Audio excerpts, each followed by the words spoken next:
कहानी शुरू होती है एक ऐसे घर से जहां आस्था भी है और डर भी, जहां हर सुबह भगवान का नाम लेकर शुरू होती है लेकिन हर शाम किसी अनजाने खतरे की आहट छोड़ जाती है।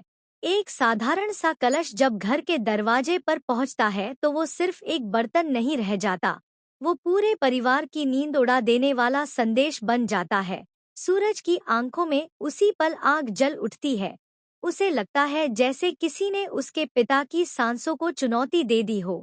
गुस्सा उसकी नसों में दौड़ता है, आवाज भारी हो जाती है। वो बदला चाहता है, वो खून मांगता है, लेकिन उसी गुस्से के सामने खड़ी होती है ईशा, जो जानती है कि ये गुस्सा ही उस दुश्मन का जाल है, जो चाह है कि सूरज अपना आपा खो दे, गलती करे, खुद को और अपनों को खतरे में डाले।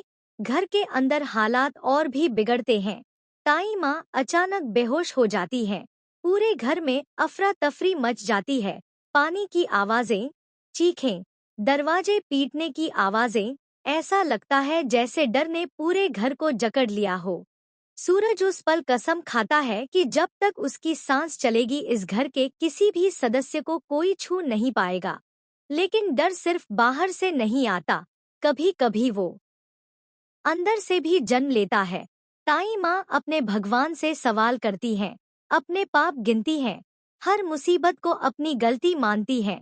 उनकी आवाज में वो टूटन है जो सालों की आस्था के बाद भी जवाब न मिलने से पैदा होती है। सूरज उन्हें संभालता है, दिलासा देता है, लेकिन खुद अंदर से बिखरता जा रहा है। इसी बीच घर में एक और सन्नाटा पलता है। एक मासूम बच्ची जो बार बार रो रही है, जिसे सुकून सिर्फ ईशा की लोरी में मिलता है। जैसे उस नन्ही जान को भी एहसास है कि इस घर में उसकी माँ कहीं कैद है, और वही सच्ची ममता है। कुछ लोग इसे समझते हैं, कुछ लोग इसे जलन की नजर से देखते हैं।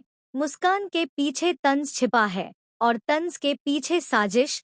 उधर सूरज के पिता की तबीयत का नाटक भी अब भारी पड़ने लगता है। एक झूठ जो परिवार को बचाने के लिए बोला गया था, अब पूरे सच को खतरे में डाल रहा है। अस्पताल की भागदौड़, सूरज की जिद, रिपोर्ट्स, डॉक्टर, हर कदम पर डर की कहीं सच सामने न आ जाए।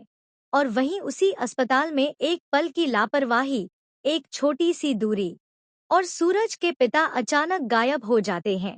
वो पल जैसे वक्त को रोक देता है। सूरज की सांसें तेज हो जाती हैं, आवाज कांपने लगती है।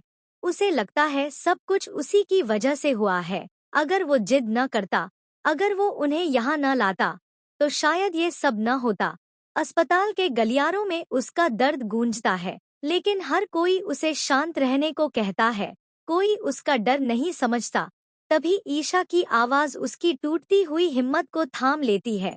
वो उसे याद दिलाती है कि उन्होंने पहले भी कितनी लड़ाइयाँ साथ जीती हैं, कितने झूठे इल्जाम, कितनी साजिशें, और हर बार एक दूसरे का हाथ पकड़कर बाहर निकले हैं।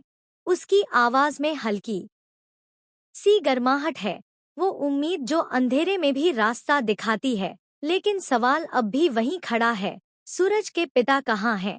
कौन है जो घर के बाहर कलश रखता है, जो धमकी भरे मैसेज भेजता है, जो बदले की आग में सूरज की हर खुशी छीन लेना चाहता है? क्या ये कोई पुराना दुश्मन है या घर के अंदर ही कोई अपना?